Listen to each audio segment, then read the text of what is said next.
Ada seseorang bekerja di tempat yang haram, jelas ini haram dia, dan dia akui ini haram, tapi dia nggak mau keluar. Kenapa dia nggak mau keluar? Dia katakan, anak saya 4, Ustaz. Kalau saya keluar, anak pertama bayar kuliahnya gimana? Anak kedua SMA-nya gimana? Harus bayar uang gedung. Maka saya tetap bertahan karena faktor kondisi. Ini bukan sombong loh Ustadz, ini faktor kondisi. Hadirin enggak, itu sok pintar. Itu sok pintar. Karena hakikatnya di hadapan kita ada 2 opsi. Opsi yang pertama, matematika kita, logika kita. Gaji kita 15 juta, anak 4, oh cukup. Tapi begitu saya resign, maka bulan depan 15 juta itu hilang. Maka nggak mungkin mencukupi 4 orang anak. Itu matematika kita. Tapi itu bukan satu-satunya opsi. Opsi yang kedua, Allah berfirman dalam surat At-Talaq ayat 2. Barang siapa yang bertakwa kepada Allah, maka Allah akan berikan solusi. Dan Allah akan berikan rizki dari arah yang tidak ia duga-duga. Namun karena kita merasa paling pintar, kita pilih opsi yang pertama. Karena kita lebih yakin dengan matematika kita daripada janji Allah Subhanahu wa Ta'ala. Bukankah itu sok pintar di hadapan Allah dan merasa cerdas di hadapan Allah Subhanahu wa Ta'ala? Inti dari semua kedurhakaan itu merasa pintar, bukan kondisi. Merasa diri besar, merasa diri kuat menahan adab Allah pada hari kiamat. Rekan-rekan yang dirahmati oleh Allah Subhanahu wa Ta'ala, ini masalah dari dulu. Karena iblis itu menggunakan teori ini. Kenapa iblis divonis kafir? Kenapa iblis divonis kekal di neraka? Karena ketika dia disuruh sujud, dia katakan apa?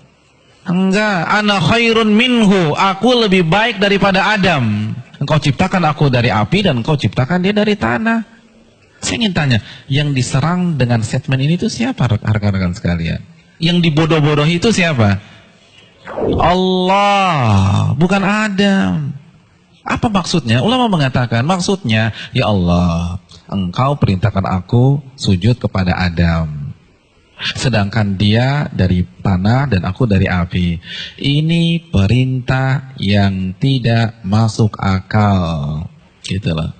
Ini perintah yang bodoh. Kalau bahasa ini nggak worth it banget nih Allah, gitu loh.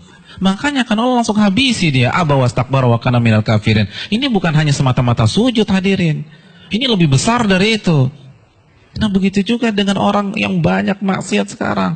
Ya nggak mungkin lah ada orang mengatakan ngaku muslim gue lebih pintar dari Allah. Enggak lah. Tapi dengan cara dia membantah ayat Allah, menolak hadis Nabi, itu kan rasa pintar. Merasa pintar. Akhirnya dibantah, dijawab. Hadirin, simpel aja, saya kasih 2 contoh dalam masalah ini. Asy-Syu'ara ayat 61, ini jelas. Ketika Allah perintahkan Nabi Musa untuk lari, untuk keluar dari Mesir. Lalu apa yang terjadi? Dan ketika kedua kelompok itu sudah saling melihat, Fir'aun sudah melihat Nabi Musa di hadapannya, dan Musa kalau menoleh sudah melihat Fir'aun. Inna lamudrakun. Maka sebagian pengikut Nabi Musa itu mengatakan kita akan tertangkap. Kita akan tertangkap. Kenapa? Depan Laut Merah, belakang Fir'aun.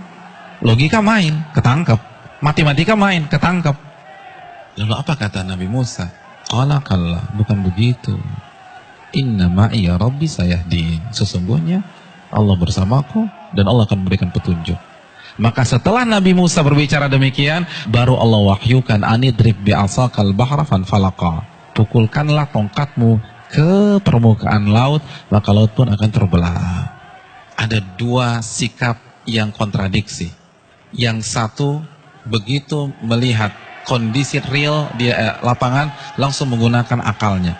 Kita ketangkep nih. Tapi Nabi Musa enggak. Beliau merasa bodoh di hadapan Allah. Maka beliau tidak menggunakan pemikirannya, tidak menggunakan logikanya, tidak menggunakan matematikanya. Nabi Musa lebih percaya dengan janji Allah, in tansurullah yansurkum. Jika kalian menolong agama Allah, Allah akan tolong kalian. Orang nggak akan bisa seperti ini kalau dia nggak merasa bodoh di hadapan Allah. Hadirin, saya ingin bertanya, pengikut Nabi Musa itu siapa sih? Bani Israel. Bani Israel itu bodoh atau pintar? Pintar. Dan Nabi Musa adalah anak bangsa Bani Israel yang tercerdas pada saat itu. Yang satu merasa bodoh, yang satu merasa pintar.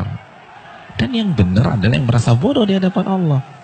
Ternyata seluruh analisa, prediksi yang diucapkan oleh seluruh orang-orang yang mengatakan kita akan ketangkap salah semua.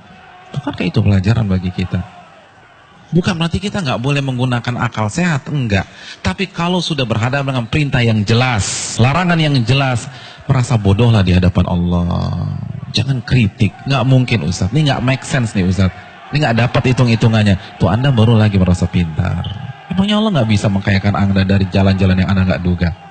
Contoh yang terakhir, jelas-jelas surat As-Saffat ayat 102. Perintah jelas. Allah perintahkan Nabi Ibrahim untuk menyembelih putranya. Lalu Nabi Ibrahim lakukan hal tersebut. Kita sudah bahas. Hadirin yang dirahmati oleh Allah Subhanahu wa taala.